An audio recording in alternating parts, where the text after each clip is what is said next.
There's a picture of me running up the hill with Mary Martin, who was the first Maria on stage. And she came to visit my relatives, and especially my grandmother, to tell her the show would be beautiful and it would represent her just so gracefully and wonderfully.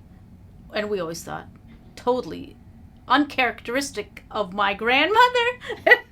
We had fun with that. But I actually played with Mary Martin, and she actually sang to us. And she focused in on us on a level where I was thinking it reminded me of my father, how he would really spend time singing with us when we were small.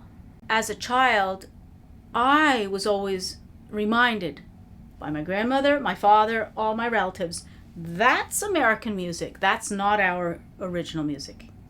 And so I was sort of split, and I just honored what they had done, and I listened to their recordings, but then I listened to the soundtrack of The Sound of Music, and I memorized it as a child.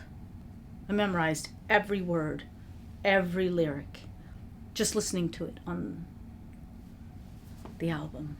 I mean, I probably wore out the album. I just completed my 6th album, entitled Something Good, which is the love song in The Sound of Music.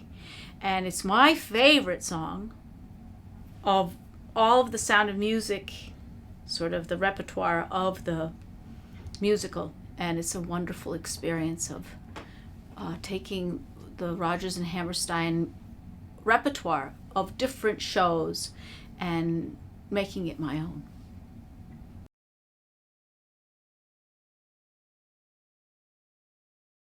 I went and I bought a little handbook of Frost, opened it up to A Minor Bird, and it's now become one of my main songs that I feature at some point in my program.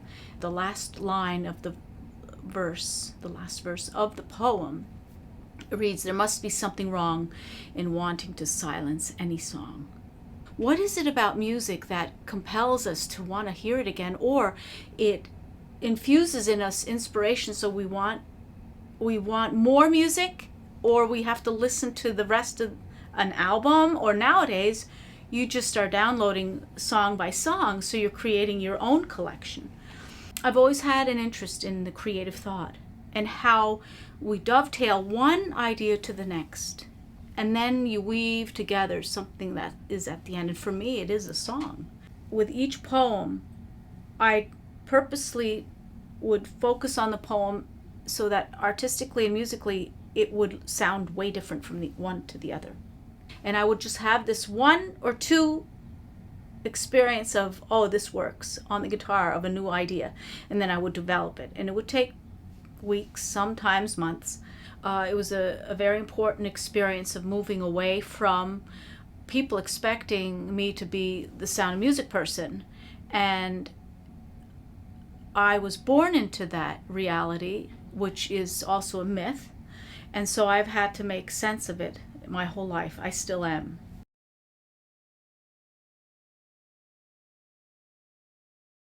Since 2010, we've been spending more time in Austria, in Salzburg, where my mother's from, and my grandparents, her family, and my father, and the Trapp family. The Trapp Villa is in the outside of the city of Salzburg. So in the last 5-6 years, we've been there from starting with 3 weeks to now 6 months. So it's, I feel removed from Vermont, or from the United States even. But the one thing I have learned, we are a very unique state in so many ways. Culturally, I think we have such a diverse group of individuals, families, communities. I'm learning amazing musicians. I mean, the quality of musicianship that of people who reside in Vermont, it's just amazing.